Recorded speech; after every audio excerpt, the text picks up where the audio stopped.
అదే RTV app వార్తల్ని క్షణాల్లో చదివే అవకాశం ఉంటుంది. ఒక న్యూస్ పేపర్, ఒక టెలివిజన్ ఛానల్ మీ చేతుల్లో ఎప్పుడూ ఉంటాయి. నీళ్ళు ఇస్తామని చెప్తుంటే నేను ఇలా సిద్దిపేట నియోజకవర్గం నంగునూరు మండలంలో ఉంది.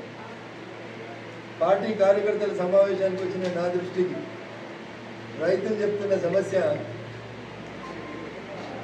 అక్కెనపల్లి వైపు నుంచి ఉండేటువంటి చివరి గ్రామాలకి నీళ్లు రాక పొలాలు ఎండిపోతున్నాయి. ఒక వారం రోజులు నీళ్ళు ఇస్తే మా రైతులకు నష్టం జరగకుండా ఉంటుంది అనేది స్థానికంగా ఉంటున్నటువంటి రైతన్నలు మా దృష్టికి తెస్తే నేను దాన్ని మీ ద్వారా రాష్ట్ర ప్రభుత్వం దృష్టికి తీసుకోవాలని అనుకుంటున్నాను.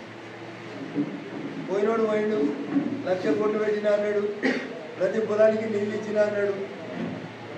అసెంబ్లీలో మాట్లాడమంటే నేనే ఆర్థిక మంత్రిని, నేనే నీళ్ళ మంత్రిని అని చెప్పాడు.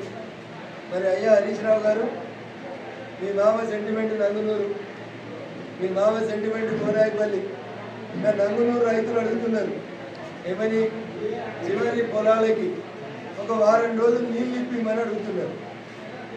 నేను సంబంధిత డిఈ గారికి ఇప్పుడు ఫోన్ చేసి అడిగితే డిఈ గారు అన్నారు మధ్యలో ఇంకో లిఫ్ట్ కావాలి సార్, ఆ లిఫ్ట్ కాలేదు, కష్టంగా ఉంది సార్, టైం పడుతుంది అన్నాడు. 10 సంవత్సరాల బంగారు తెలంగాణలో సిద్దిపేటకు ఈశాన్యం దిక్కున్న నంగునూరులో ఇది రైతన్నల దుస్థితి. కనీసం కాంగ్రెస్ పాలకులన్న, పక్కనున్న మంత్రి పొన్నం ప్రభాకర్ గారన్న వెంటనే స్పందించి ఆ రైతులకి నీళ్ళు వచ్చేలా చూసి రైతన్నల కష్టాన్ని ఆదుకోవాలని చెప్పి భారతీయ జనతా పార్టీ పక్షాన డిమాండ్ చేస్తాము. ఒక ఆయన గేట్లు తీసినా అంటున్నాడు, ఒక ఆయన ప్రాజెక్టులో గేట్లు తీయమంటున్నాడు. ఆయన పార్టీ గేట్లు తీసినా, ఈయన ప్రాజెక్టులో గేట్లు తీసినా మా నంగునూరు మండలం అక్కనపల్లికి అయితే నీళ్ళు వస్తలేవు. రోజు టీవీలలో మాట్లాడుతుంది, రోజు పేపర్లలో మాట్లాడుతుంది. ఈ మధ్యలో నంగునూరుకి హరీష్ రావు గారు రాక చాలా రోజులు అయినట్టు వచ్చి జరగ నీళ్ళు వారం రోజులు వారించిపోతే బాగుంటుంది. పట్టణంలో కూర్చొని పంచాయతీలు ముచ్చట్లు వద్దు అనుకోమని చెప్పి ఈ సందర్భంగా స్థానిక శాసనసభ్యుని నేను డిమాండ్ చేస్తాను. బయటి ప్రపంచానికి ఏమో గొప్పలు చెప్తారు, హరీష్ రావు గారు నియోజకవర్గం అంటే అంత బాగుందని. నాకు ఇంటికి వచ్చినా కనబడుతుంది ఇది మేడి పండు, లోపల ఏం లేదు, మీద మాత్రం మంచిగా ఉందని అర్థమవుతుంది.